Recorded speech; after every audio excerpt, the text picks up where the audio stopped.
Isang mabiyaya at mapagpalang umaga po sa gabing ito. Palakpakan po nga natin ang buhay na Diyos.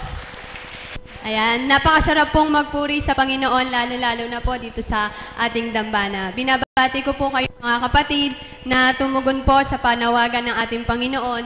Gayon din po ang mga kapatiran nating nanonood sa internet. Isang mapagpalang umaga po sa gabing ito. Sa gabi pong ito, meron po tayong mga kapatid na magbabahagi ng kadakilaan ng Panginoon sa kanilang mga buhay. Una ko pong tatawagin na isa pong alagad. Palakpakan po natin ang buhay na Diyos para sa kapatid po nating si Architect Rose.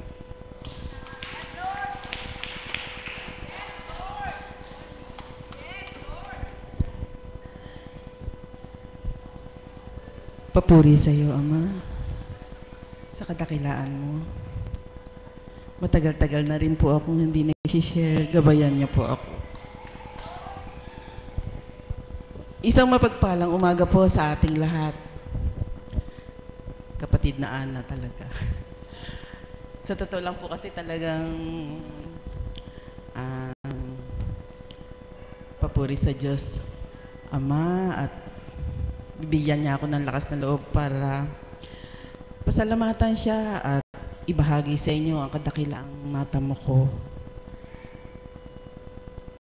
Sabihin na natin nitong mga nakaraang buwan, marami akong pagsubok. Hindi lang halata siguro, pero napakarami kong pagsubok na pinagdaraanan.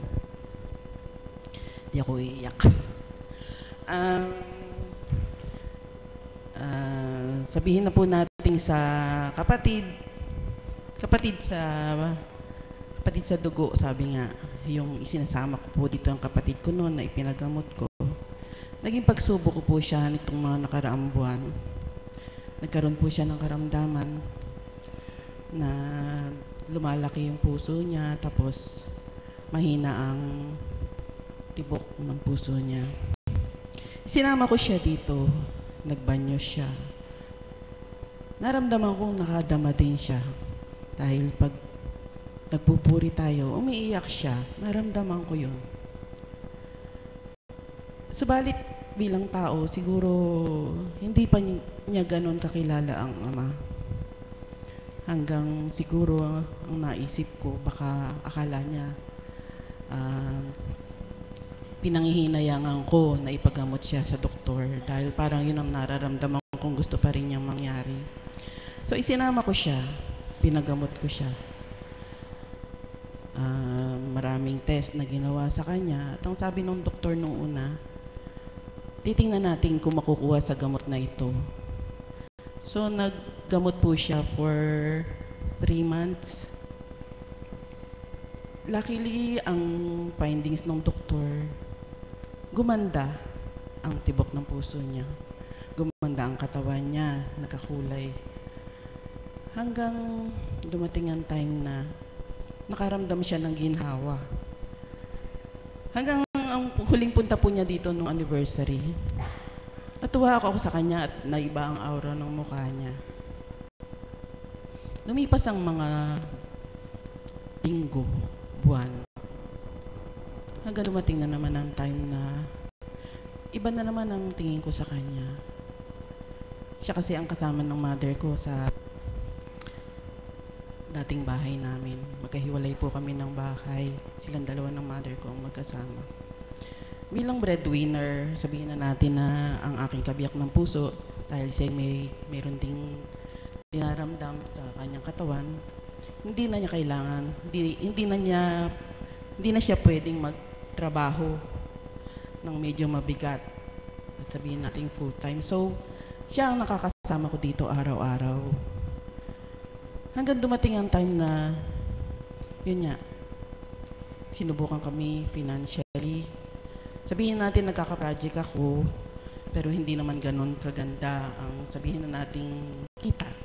Bilang breadwinner nga po, tapos sinusuportahan ko rin po ang aking nanay at kapatid. Hanggang dumating ang time nga po na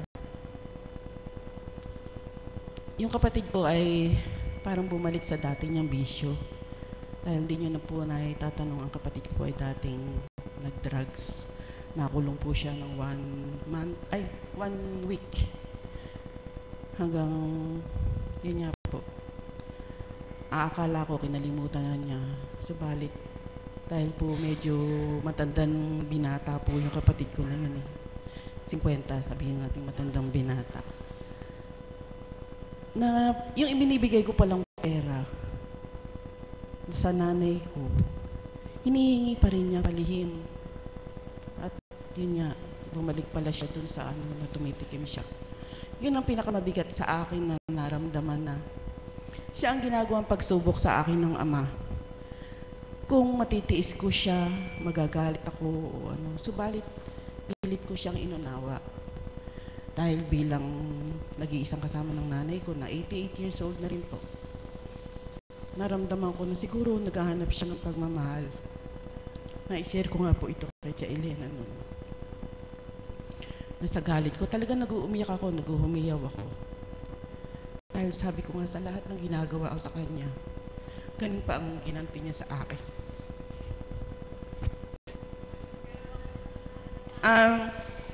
Yan nga po.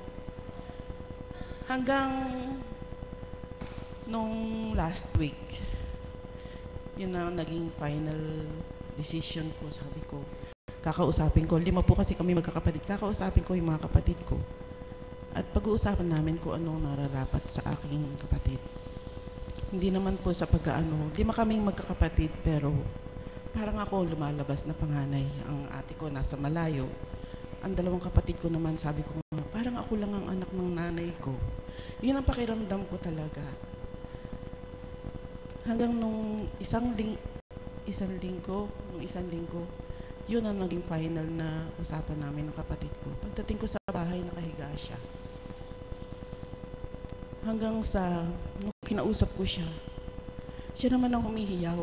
Sabi niya sa akin, magsawa ka naman ng pagtulong sa akin. Sabi niya gano'n sa akin. Talagang dinidare niya ako na magalit ako sa kanya, saktan ko siya, pero hindi. Pilit ko siyang inunawa.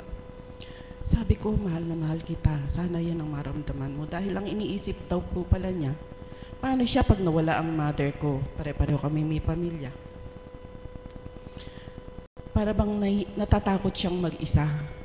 Kaya ang ginagawa niyang naging outlet, yun nga, bumalik siya dun sa Sabi ko, huwag kang mag-alala. Hindi kita pababayaan, nandito kami. Ano man ang mangyari, nandito kami. Hanggang doon, naghiwalay kami, iniwan ko siya. Sabi niya, aalis na daw siya. Hahanapin daw niya ang buhay niya. Pupunta siya sa Laguna, kaya siya ganun. Iiwanan niya mag-isa ang nanay ko sa bahay. Bilang anak na may pamilya, sabi ko, paano ang gagawin ko? Maglalagari ako sa amin, tapos may pamilya ako, tapos may trabaho ko.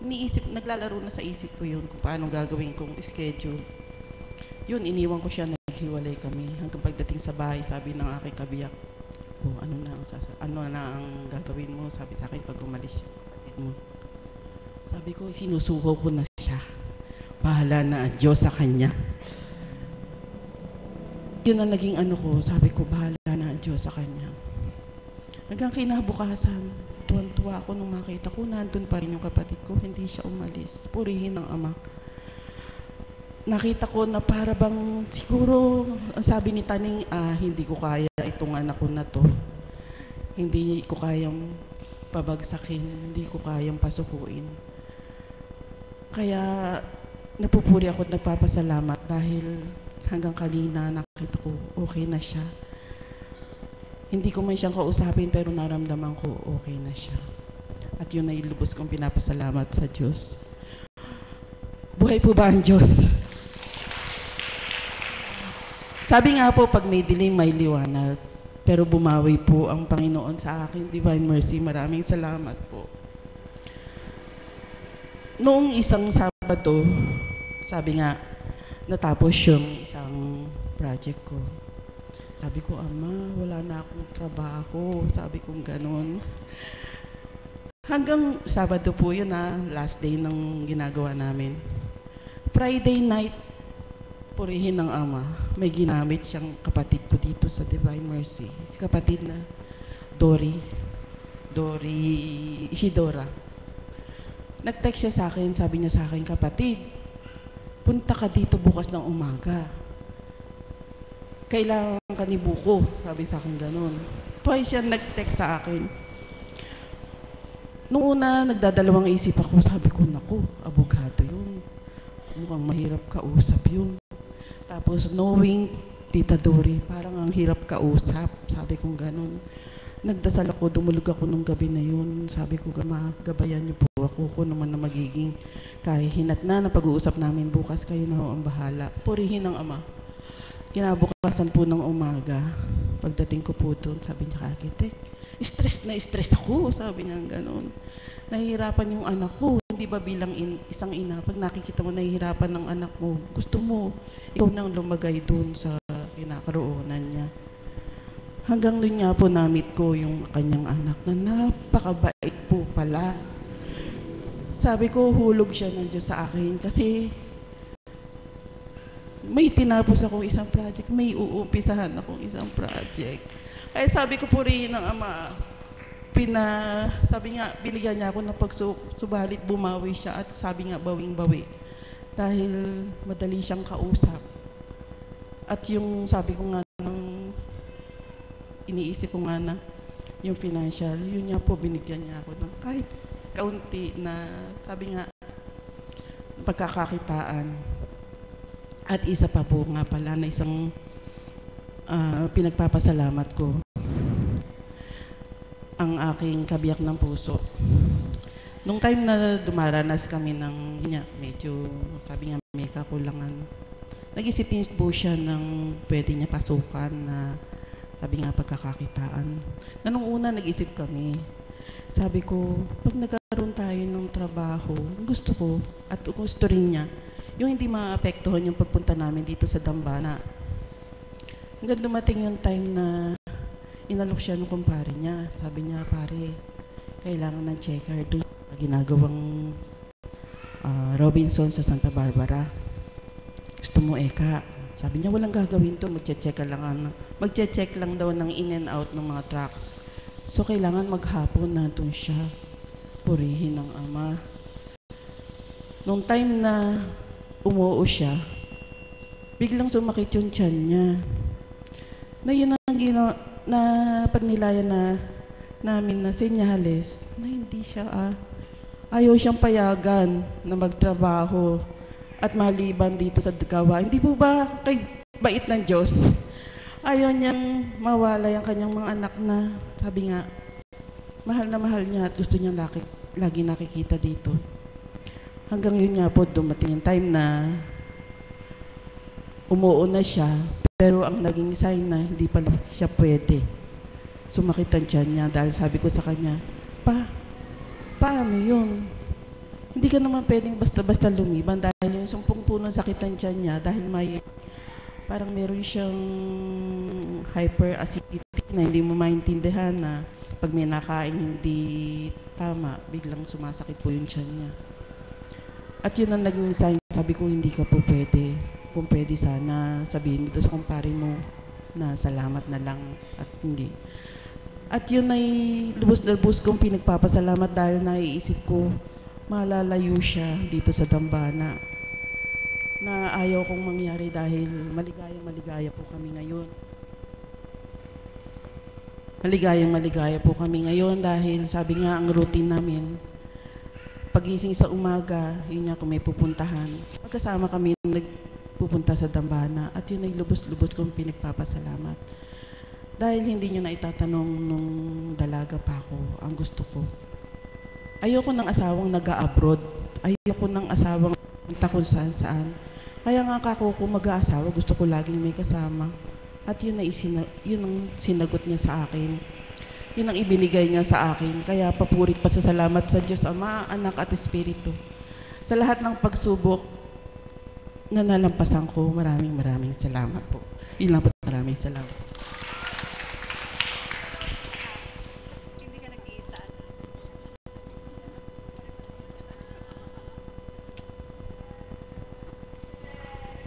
Maraming salamat po, Architect, sa iyong binahagi. Tunay nga po ang pagkilos ng Panginoon ay sadyang mahiwaga. Ang susunod ko pong tatawagin ay si Tita Myrna upang mag-alay ng awit para sa Panginoon.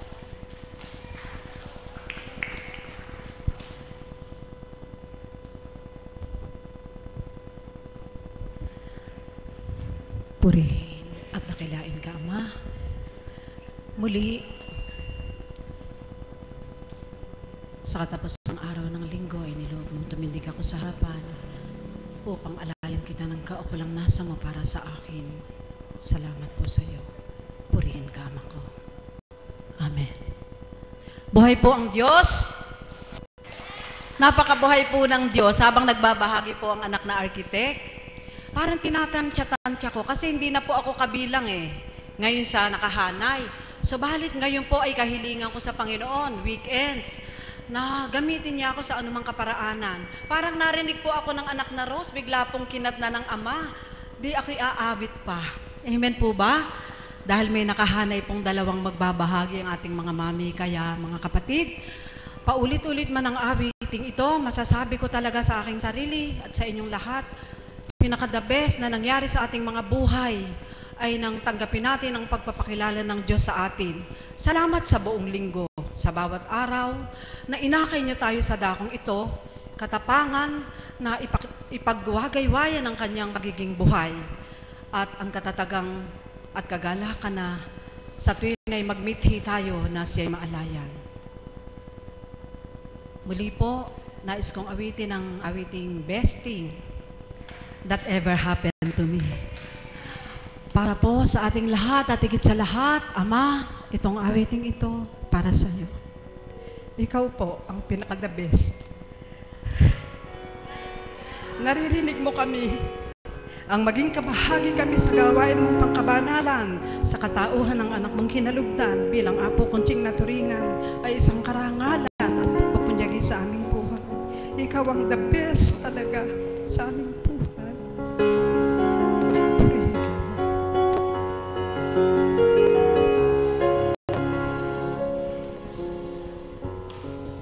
I've had my share of my life's ups and downs, but fate's been kind. My downs are not few. I guess you could say that I've been lucky.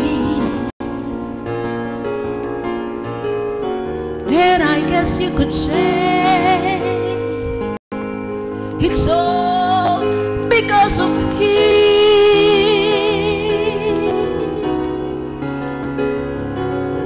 If anyone should ever write my life story, for whatever reason there might be,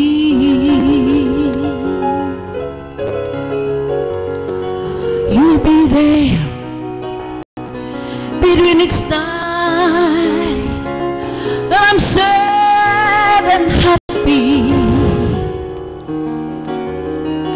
So Lord, you're the best thing that ever happened to me. Dear Lord, you're the best thing that ever happened to me. Lord, there have been times when my life seems so hard, but always somehow pass it through.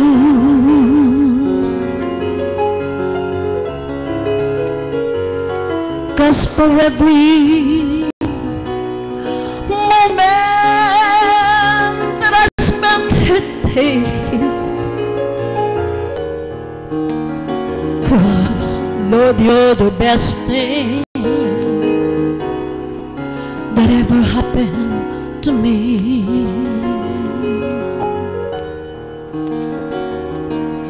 Lord, Lord, you're the best thing that ever happened to me.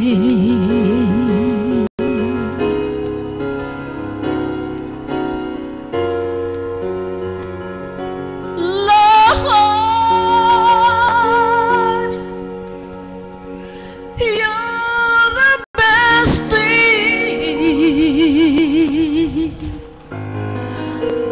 that ever happened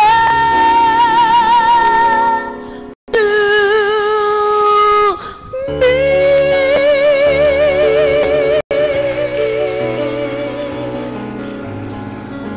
Purihin ka't nakilain, Ama. Ang wika mo nga, pahaba-haba man ang tinuran, kundi kaganap naramdaman. Ano ang katutunguhan? Pahaba-haba man ang awitin, kung di nagmula sa puso, ang pag-aalay sa iyo, walang kabuluhan ng lahat. Purihin ka, purihin ka, purihin ka't nakilain. At muling naging kabahagi ako sa araw na ito. Amen. Salamat. Salamat po sa iyong awit na alay para sa Panginoon. Tunay nga po na best thing na nangyari sa atin ay ang makilala ang ating Panginoon. Ang susunod ko pong tatawagin upang magbahagi ng kabutihan ng Panginoon ay si Mami Beth. Palakpakan po natin ang buhay na Diyos para sa ating kapatid.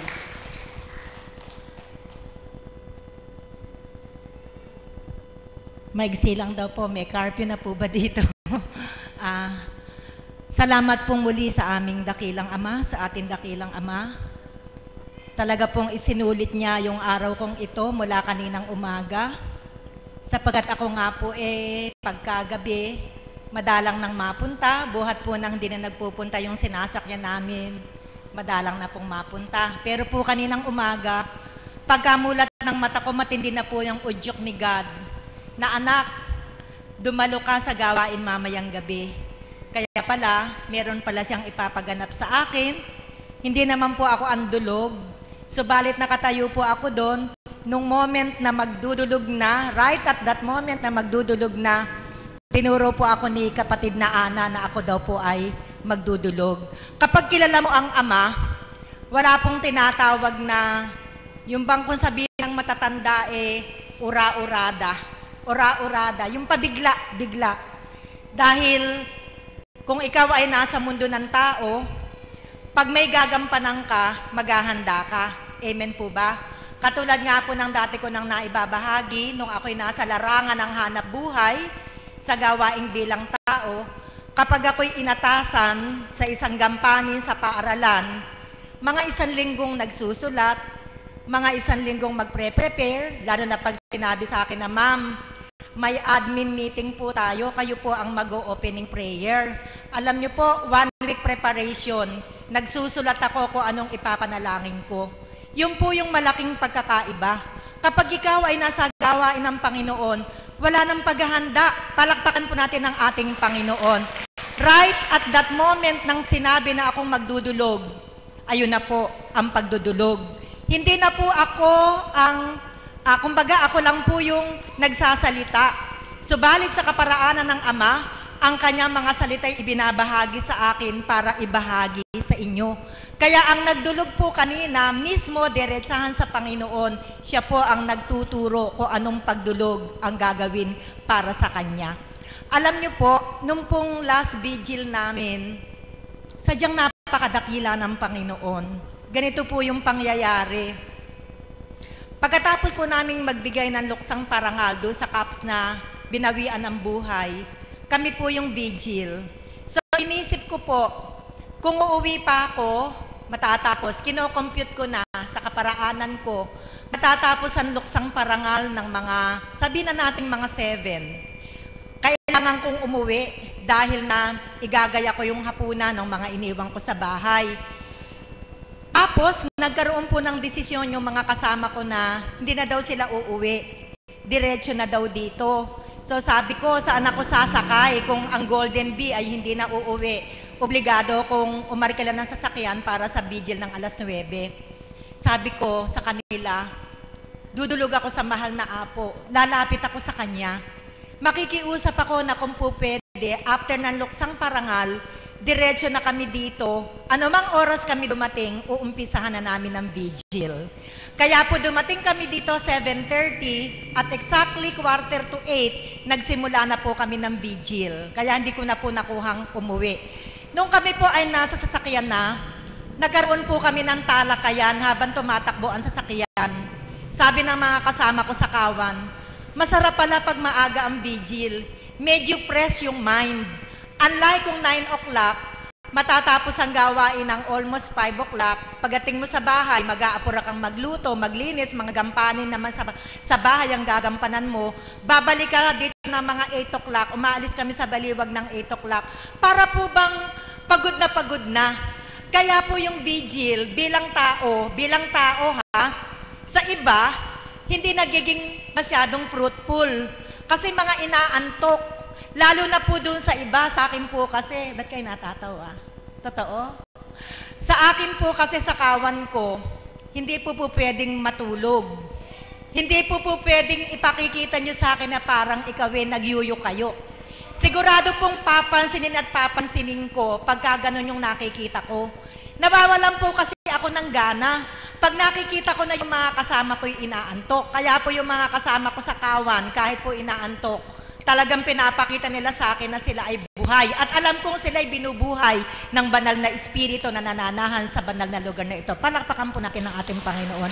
Nang kami po ay nagtatalakayan, sabi nila, Mami, hindi kaya pwedeng ipakiusap sa mahal na Apo na gabi na lang nating maaga yung vigil para masarap yung pakiramdam. Nakakapagbahagi na ng maayos kasi medyo fresh pa yung mind.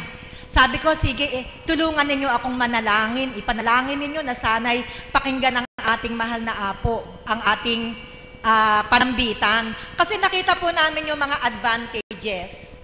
Unang advantage, si kapatid na Ana, pag nagbibigil kami, dala yung baby. Imagine niyo po, kaya hanga po ako sa kanya sa kanyang pagbabata. Kung ang bawat tinawag ng Panginoon, patutunayan ang kanilang katapatan sa Panginoon, 100% merong mapapala. Alam ko pong may napala na si kapatid na Ana. Kasi nararamdaman ko na yung kapayapaan ng kanyang buhay kumpara sa dati. Sorry, kailangan banggitin ko para makita ko ang pagkilos ng ating Panginoon. Just try to imagine, pag natapos kami ng past 12, yung baby bit-bit pa niya. Nandun sa adoration yung baby kasama niya. Kaya sa madalit salita, yung sanggol na 5 months old hanggang 1 o'clock gising. Whereas kung aagahan namin, hanggang 9 o'clock, pare-pareho na silang mapapahingang mag-ina. So yan po yung isa sa mga advantages. Pangalawang advantage, meron po kaming kakawan na nagna-night market, nagtitinda sa gabi. Totally hindi po siya nakaka-attend ng vigil. Kasi siyempre po, ang kanyang priority yung kanyang hanap buhay. Kasi yun din yung bread and butter nila. Sabi ko, kung aagahan natin ng vigil, ang night market ay nag-i-start ng mga 10 or 11 o'clock, kayang-kaya nilang umattend. Kaya po nung masabi ko sa kanya yung pinag-usapan, galak na galak siya. Sabi niya, Mami, makaka-attend na kami ng vigil pag ginrant ng ating Apo Kunching yung request natin. So that is the second advantage. Pangatlong advantage sa amin, usually po kasi pag may vigil, after po ng gawain, umuuwi pa kami mga taga-Baliwag. Saka kami bumabalik ulit. Pag walang service, aarkila ka, ako from Santa Barbara hanggang dito 150 binabayad ko. Pero pag gabi, tumataas ng 50% ang pamasahe. Kaya sabi ko, sige, idudulog ko sa mahal na Apo. Kinalunisan, nag-try ako na umakyat sa mahal na Apo para i-present yung proposal ng Kawan 2 na kung po pwedeng agahan ng vigil.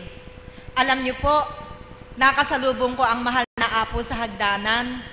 Sabi po ba naman niya sa akin kapatid, alam ko na idudulog mo. Napag-usapan na namin ni Kapitan yan. Kanina nandito si Kapitan. At iniisip din na mag-i-implement ng curfew dito sa Barangay Paligi. Apektado ang gawain dito sa Dambana. Kaya hindi mo pa sinasabi, talagang mag-aalas 6 na tayo ng vigil. Tingnan nyo nga po ang kadakilaan ng ating Panginoon. At ang banal na Espiritu ay buhay na buhay sa katauhan ng ating mahal na Apo Kunching. Dahil nasa isip pa lang namin, binahagi na sa Kanya ng ating Panginoon. Kaya kay dakila ng ating Panginoon. Sa bago pong pamamaraan ng magbibigil, sabi ko nga po sa mga kasama kong alagad, salamat sa Ama, hindi tayo nasubukan. Kanina po binabahagi ko kay kapatid na Mirna sa kay kapatid na Alan. Jokingly, sabi ko po, nasubukan tayo ng Panginoon sa vigil na 12 to 3. Yung po kasing first round ng vigil, ang vigil po ng alagad, nakabukod sa vigil ng CAP. Kami po, pang alas 12 hanggang alas 3 ng madaling araw. Ang hirap po nun. Obligado akong umuwi kasi meron akong apong papasok. Kailangan 5 o'clock gising na ako. After the vigil, idlip lang ako ng mga 1 oras. Sakripisyo po talaga. Makauwi lang ako, ang hirap ng sasakyan, wala ka ng masasakyan. Doon lang po may sasakyan sa may bahay pare. Kaya kami po ni kapatid na Ana, naglalakad dito. Sinasalubong po kami ng pulupulutong na aso. Ang dami po talagang aso sa aming paglalakad. Kaya pag nakita ko na yung 3 aso, nagdarasal na ako, mahal na po San Roque, ligtas niyo po kami sa aso ninyo. Kasi malayo pa lang, naaamoy na kami, tinatahulan na kami para makauwi lang ako sa baliwag. Alam niyo po, salamat sa Ama. Yung mga alagad na nagbata, nagtagumpay, palakpakan po natin ang ating Panginoon. Sapagkat pagkatapos po ng first round ng vigil, kabait ni Ama, pero pagsubok pa rin, ginawa niyang 9 to 12. Marami pa rin nagbata, maraming nagtagumpay sa 9 to 12, pero marami ang bumitaw, lalo na po sa mga alagad. May mga kawan po na talagang 2 na lang ang uma-attend. Salamat po doon sa mga iba na nagbata. Sapagkat yan ay pagsubok lang ng Panginoon. Tiningnan lang ang pagbabata ng bawat isa. Tingnan niyo po, pinagaan niya, ginawa na niyang 6 to 9. At sabi ko nga po kay kapatid na Mirna at Alang kanina, salamat sa Ama, hindi tayo nasubukan. Sa 3 waves ng vigil, marami ang nakasurvive at isa na po kami dun sa mga nakasurvive na yon. Sabi ko po ganito, Tita Mirna, Tito Alan, hindi tayo napasubok sa Diyos. Ano kaya pagdating ng araw, sabihin ni God, mga anak, hindi kayo nagpasubok, kaya ang vigil ninyo, gawin nyo na lang sa inyong tahanan. Yun po ang jokingly sinabi ko sa kanya. Pero, subalit, hindi ko po alam kung ano magiging katugunan ng Panginoon sapagkat ayaw po niyang mabakante na walang manalangin dito. Noong po kasing araw, history ng vigil, nung una-una po kami dito, wala pong vigil Sila mother po, naka-stay dito. Sila Tita Mirna, may mga stay inaalaga dito sa dormitory. Ako, manaka-naka, nung ginagawa ko yung aklat na sa piling ng Espiritong Banal, mga 3 times a week dito ako natutulog. Kaya noon, ang prayer na 6-12-3, nasusundan. Sila mother kasi, ang nagdadasal dito. Hindi na nga po kami umaakyat pagkatapos ng 12 o'clock prayer Dito na kami natutulog. At dito namin naranasan yung mahiga dito sa simento noong mga panahon na yun. Nung si Mother, pinalaya na hindi na dito natutulog sa dormitoryo, noon po ipinalukala ng ating Panginoon na magkaroon ng pagbibigil. So, Mother, anong year yun? 2000, nung ikaw umuwi na, hindi ka na nag-stay. 2009. So, from 2009 to the 9, 10, 11, 12, 5 years na pala kaming nagbibigil. Purihin ang Ama. Nawa po, mga kapatid, lalo na po sa mga kapatid kong alagad, wala na po kayong excuse ngayon. Sapagkat, may umihem doon, Ang lakas ng ehem doon. Sapagkat binigay ng lahat ng Panginoon ang kagaanan. Sigurado pong merong napapala May napapala po. Kasi po, meron po kami mga karanasan na personal sa buhay namin na hindi namin maihayag sa pangkalahatan. Sapagkat hindi pa namin tarok ang kalooban ng bawat isa. Baka po kami yung aming karanasang inilahad. How sure are we na ang lahat talaga Talagang kung ano lang yung narinig, dito lang. Kaya po sa vigil, totally nakakapag-release po kami. Marami po kaming mga bagay na hindi namin ma-release dito, pero doon sa maliit na silid, sa banal na silid, si Lord of Pardon po ang nakarinig lahat ng laman ng aming puso at kalooban. Kaya pag uwi po namin, wow, ang sarap ng pakiramdam. Sapagkat lahat ng mga nasa damdamin, na-release na lahat. Kaya mga kapatid, mga tagasunod, open po ang vigil. Kung gusto niyo pong maramdaman yung nararamdaman namin bilang mga alagad, inaanyayahan po namin kayo. Sino man po ang may gusto, i-approach niyo po yung sino man kilala niyo mga shepherd. Sa shepherd, sa Kawan 1, si Mother, Kawan 2 ako, Kawan 3 si Doc Rick, Kawan 4 si Tita Ana, Kawan 5 sila Tita Bioli, Tita Pilar, Kawan 6 si Tita Josie Tulpo, Kawan 7 Tita Mirna, Kawan 9 si Tia Elena, Kawan 10 si Rowena. At yung iba sila Doki, mga ano na yon, mga satellite na kawan na po yon. Kaya kung gusto nyo po, welcome po kayo para malalim ninyo ang inyong pananampalataya. Wala po na pong vigil ng Saturday and Wednesday pag may gawain. Kasi nga po baka abutin ng hating gabi, may curfew dito.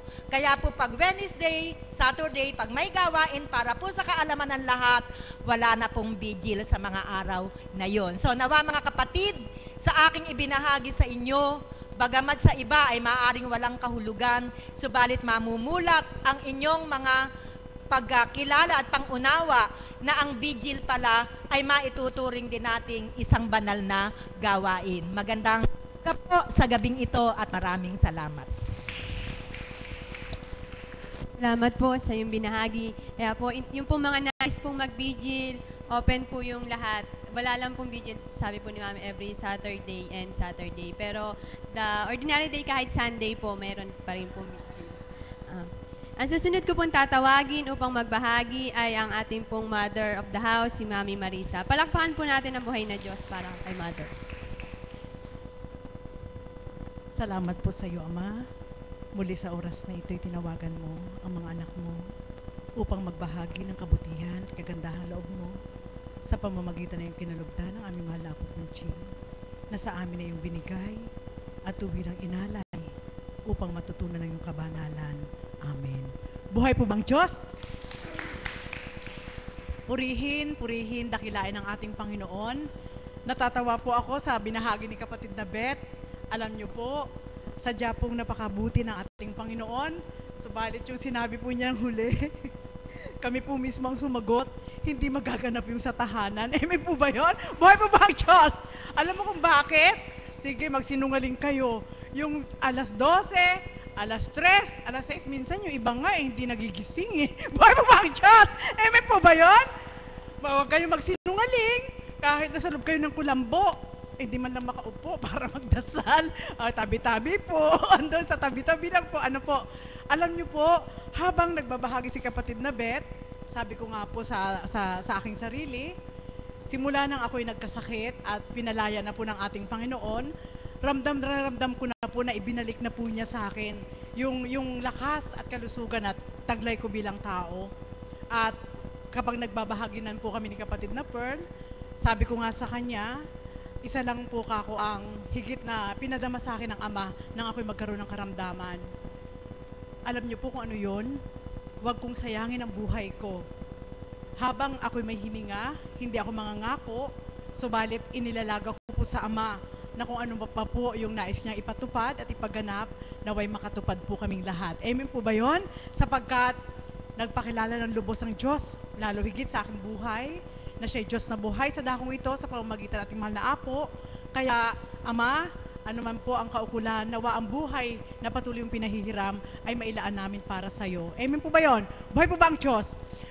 Habang bawat araw ay ang kapuspusan ng Espiritu yung nararamdaman ng bawat isa, alam niyo po, kanina po ay nakatitig po ang banal na Espiritu sa dako dyan, na kapag dinadaan po niya yung paningin po niya, nakikita po namin, blue ang kanyang mata, at nararamdaman po ng bawat isa na parang in love sa amin si God. Buhay po ba ang Diyos? Amen po ba yun? Huwag po kayo magseselos ha, totoo po yun. sapagkat nararamdaman ng Panginoon na kapag nakatindig ang mahal na apo sa dakong ito at tuwiran pong ipinangangalandakan ang pangalan ng ating Ama, mararamdaman mo sa puso mo kung paano nagpupumiglas ang Espiritu sa puso mo na maisambit mong, Amen, Lord. I love you, Lord. Amen po. Kaya kapag humaging na po yung paningin po niya, na makikita mong blue ang kanyang mata, naku po, talaga po, nakaka-inlove po talaga. Buhay po ba ang Diyos? Alam niyo po, sabi ko po kanina, habang ganun po ang kaganapan, nagnilay po ako. Sabi ko, Ama, hindi po ito isang paghatol, subalit nais ko pong ibahagi sa inyo. May mga kaukulana sa dahong ito, batid niyo pong lahat, na ang ating mahal na apo ay kinulugdan ng ating Panginoon. At isa lang po ang nagbabahagi, ang ating dakilang Ama. At sa pamamagitan ng paggamit sa Kanya, kung ang lahat po'y magiging bukas at tuwirang tatanggap, magkakaroon ng isang damdamin. Amen po ba yun? At doon ako nagkaroon ng katanungan. Anak, may pinasilay po siya sa akin kaninang tanghali, subalit ayokong humatol. Kundi ito ginawa ko pong pagninilay na malalim, bakit nga hindi natatanggap ng lahat yung tinanggap ng ilan? Buhay po ba ang Diyos? Pasubali ko sa iyo, anak, sulong sa oras na ito. Kayo'y matama na nakikinig. Dinadama nyo sa puso nyo upang maramdaman ako bilang ako espiritu. Tao man ang sa tuwin ay nagtuturan sa inyo, sa harapan na nakikita nyo. Subalit pagmasdan mo ang mga kapatid mo, paano nga maririnig ang tinig ko? Samantalang may pandinig, subalit bingi. May mata, subalit di makakita. May pandama, subalit manhid. Ano ang kanilang ginagawa? Anak, walang pinagkaiba sa isang eskwelahan, sa isang nagtuturo. Kapag ang guro maganda magturo at ang mga estudyante ay tuwirang gusto yung guro na yon, makikinig sila. Amen po ba yon? Subalit may mga estudyante din po na kasing ang ganda man ng pagtuturo, mahusay ang nagtuturo, natutulog po ang ilan. Kaya sa oras ng katanungan, hindi po nila narinig kung ano yung nais ituran ng isang guro. Buhay po ba ang Diyos? At sa aking pagninilay, sinagot ako ng Panginoon, Anak, yan ang dahilan bakit hindi sabay-sabay nakatatanggap. Sapagkat ang diwa nila'y tulog, ang mata nila'y bulag, ang puso nila'y manhid. Sa kabila ng pagsusumigaw ko na ako'y naririto sa dakong ito. Buhay po ba ang Diyos? Amen po ba yun? Alam niyo po, kasi po, bakit ko po ito pinahayag? Sayang po kasi. Hindi ko po sinasabi sa inyong kami mga alagad ay ganap na. Subalit doon sa kaukulang bahagi ng ating Panginoon, kung magninilay lang bawat isa, maaari nyo rin pong ibahagi sa kapwa nyo na tumutungo sa dakong ito, ang mensahe hindi naman po paulit-ulit eh. Ang mensahe, umaga man at gabi, magkaiba. Ang mensahe, umaga at gabi, hindi mo masasabing, kumbaga sa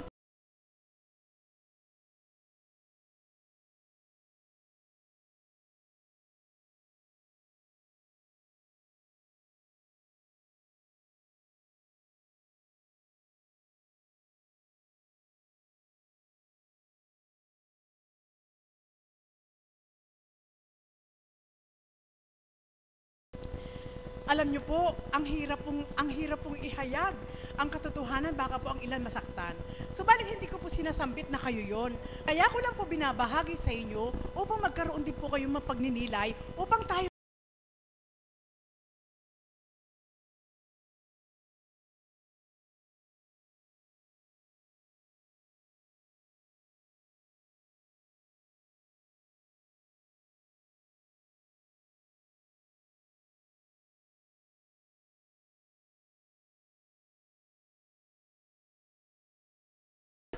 nananalig sila, nananampalataya sila, subalit ang dami nilang hinahanap na patutuo kung anong dapat gawin sa kanila ng Diyos. Amen po ba yun? Ngayon magnilay po tayo. Alam niyo po, yung mga pahayag na yan, kung atin pong liliripin at lalaliman yung pagninilay, parang kawawa si God, ano po? Lumalabas po siyang panakipbutas lang ng tao. Buhay po ba ang Diyos? Amen po yun? At kung paano nagpapahayag, pinagbigyan ako ng Diyos ng ganito. Hindi ko po sinasabi, hindi ko po sinasaklawan ng damdamin nyo. Subalit ito po'y pinamasid ng ating Panginoon. Anak, kung wala ngang isang apo kunching na nagbahagi sa lahat ang nagbukas ng diwa na ginamit ng ating Panginoon, hindi natin ito labat mauunawaan. Naroon po yung kaukulang panghihinayang bilang mga hinirang, doon sa kaukulang damdamin na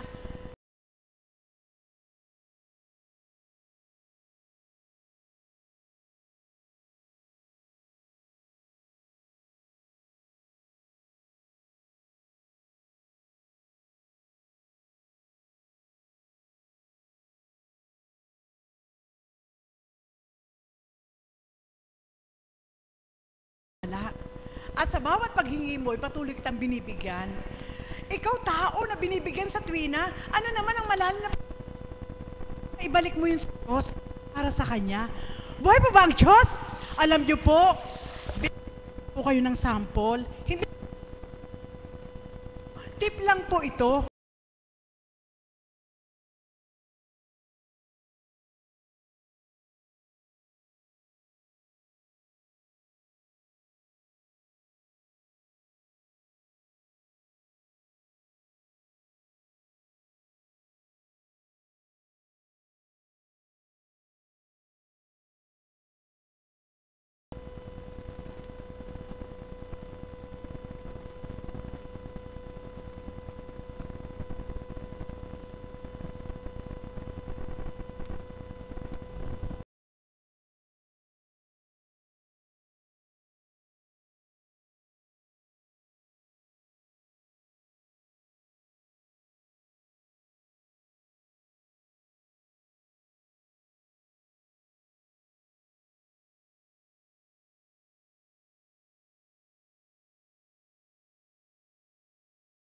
Itong dakong ito ay ang matuwid na daan patungo sa ating Panginoon.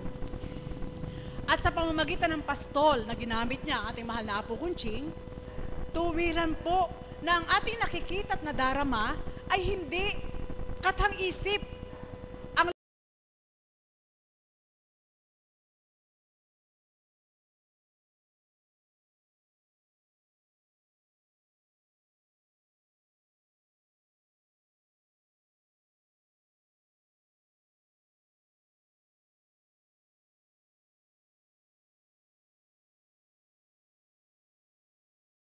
alam niyo po, ang bait talaga ng Diyos sa katauhan ng mahal na Apo, sapagkat katotohanan ang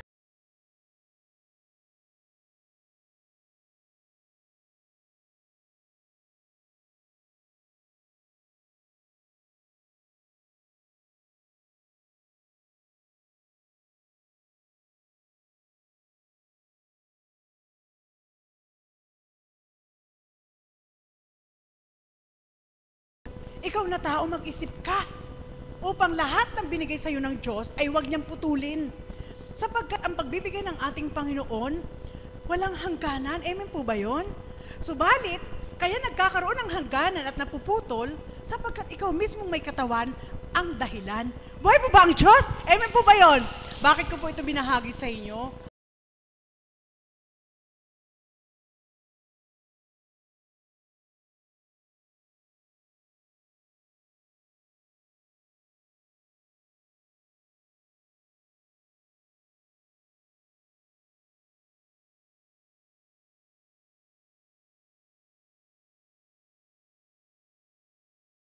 Umiglas ang aming puso, yung isang hindi makatayo. Sabi po ng banal na Espiritu, sulong tumindig ka. Alam niyo po yung mga alagad, nagmamadali. Lumakad ka na, buhay pa ba ang Diyos? Alam niyo po, talaga pong andun yung pagpupubiglas na Espiritu na pag sinabi ng banal na Espiritu sa katawan ng mahal na Apo Kunching, sulong anak, tumindig ka na. Alam mo, gusto ng mga alagad, lumakad ka na, buhay pa ba ang Diyos? Sabi ko po sa kanila, hindi mo pinalalakad.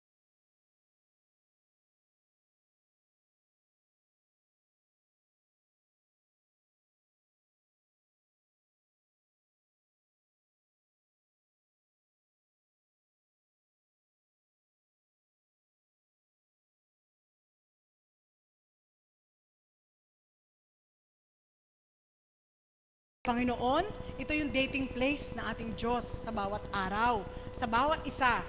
Ngayon po, tayong lahat na tumungo sa dakong ito, tayong mga tao na magkakasama, hindi ko mamasasambit sa Kanya kung ano yung pakay niya sa Diyos, kundi nalilirit ng ating Panginoon kung ano yung kailangan mo.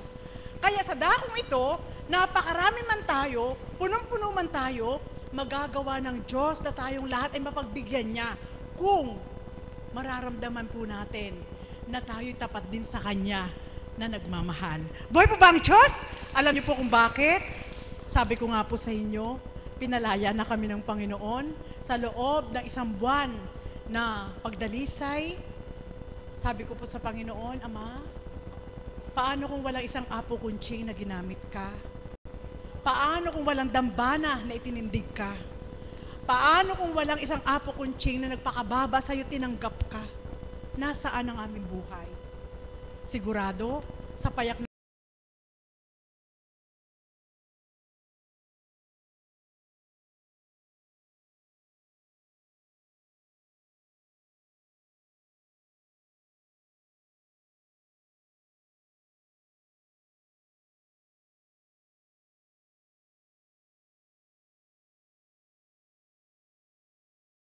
sabi ko nga po sa Panginoon, sa iyong pagpapagaling sa aking katauhan bilang lupang katawan, sa puso ko ngayon, kung ano man po ang nasa niyong ipatupad at ipaganap, wala akong karapatang tumanggit sa iyo.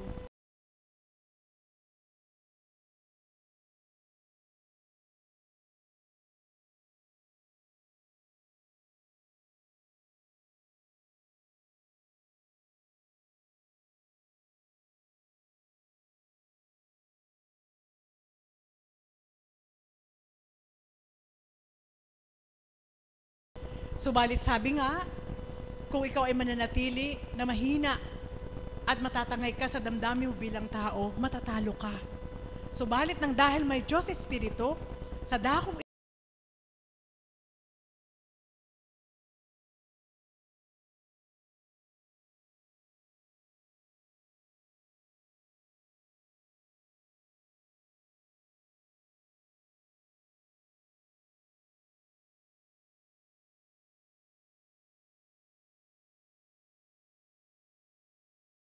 sa loob na isang buwan, talaga pong kung hindi nga po mula sa Diyos ang damdamin ay binahagi sa bawat isa na ginamit ating mahal na Apo Kunching, talaga pong kung maghahanap ka sa mga minamahal mo, masasaktan ka lang. Amen po ba yun? Subalit ng dahil batid ng Diyos na ikaw ay may kontento na sa pag-ibig niya sa'yo, hindi ka na masasaktan kung ano yung ginagawa sa iyo ng mga minamahal mo. Amen po ba yun? Buhay po ba ang Diyos?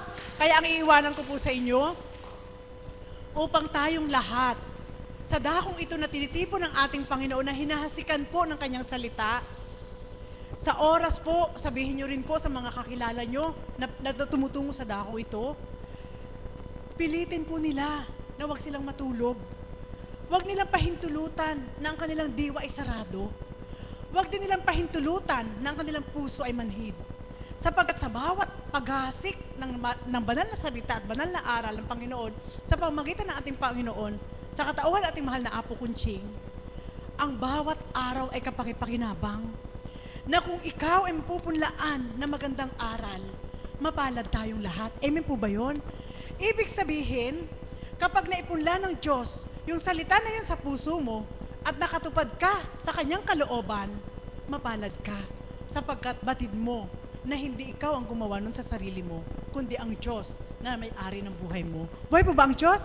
Kaya mga kapatid, sa dakong ito, sa pamamagitan ating mahal na Apo Kunching, sa bawat araw nagpupumiglas ang aming espiritu, sa panghihinayang, kapag nasisilayan po namin ang mga tao, mga pasyente, na parang wala lang, para lang silang nanood ng sine, tumungo sa sinihan, nakita yung mga bida, nakipag-aliw sa mga nakikita ng kanilang mata, at pagdakay pagtalikod ay wala na. Napagkukwentuhan kapag may kasama na napanood o nanood, at pagdakay, paglipas ng ilang araw ay wala na. Sayang po, sapagkat ang dakong ito ay hindi sinihan. Ang dakong ito ay hindi department store. Ang dakong ito ay hindi supermarket. Kundi ang dakong ito ay kainan, dulangan ng ating Panginoon na sa bawat araw, maaari tayo makapili kung ano yung gusto nating kainin. Subalit, sa patnubay ng ating Panginoon, hingin din po ninyo ang regalo na yon, na bigyan po kayo ng malinaw na isip sa pamamagitan ng ating mahal na Apo Kunching, na sa bawat araw, hindi lingid sa inyong kaalaman, ang paghasik ng mga aral, araw-araw sa dakong ito, kung ang lalim ng pananalig ay nasa ating puso, hindi nyo po masisilayan na tao, kundi mismo ang ating Panginoon ang nag-aanyaya sa bawat araw upang maglagak ng pag-ibig sa puso ng sinuman. Amen po ba yun? Kaya mga kapatid, nawa po, sa kaganapan ngayon sa apat na sulok ng daigdig, ito na po ang huling paanyaya ng ating Diyos sa pamamagitan ng Espiritu, na narinig niyo po ang pahayag kanina po ng Banal na Espiritu. Ibinaba ang ating Panginoon, isinuko ang lahat, at nanahan po siya doon sa kalooban ng ating Panginoon. Ganyan din po ang ating mahal na Apo Kunching. Sa bawat araw ng paghasik ng salita ng ating Panginoon, inilalagak niya ang kanyang buhay, nagparaya, nagpakababa para sa ating lahat. Ngayon po, tatanungin ko po kayo, sasayangin niyo po ba ang offer ni God sa inyo? Hindi. Amen po ba yun? Huwag nating sayangin. Kumbaga, sa isang pamilihan, binabargay na ni God ang lahat ng mula sa Kanya, na wala kayo ipupuhulan na salapi, kundi ang puso nyo lang po, ang malinis na puso na tuwirang pananahanan ng Kanyang Espiritu. Nawa po, ang bahaging ito ay makapagdulot sa inyo po ng higit na mas malalim pong pananalig, upang ang bawat salita ng ating Panginoon sa katawan ng ating mahal na Apo Kunching ay huwag masayang, walang masayang, ang lahat ay may kabuluhan at lahat ay ating mapakinabangan. At nawa po, ang dakong ito ay gawin po nating kapakipakinabang, sapagkat ang dakong ito itinindig ng ating Panginoon at ang kanyang kinalugdan sa pamamagitan ng Banal na Espiritu'y nananahan upang makipagtipan sa sinuman. Muli, magandang umaga po sa inyo sa gabi ito. Salamat po, Mother, sa iyong pagbabahagi. Magsitayo po tayong lahat at atin pong awitin ang panalangin tinuro sa atin.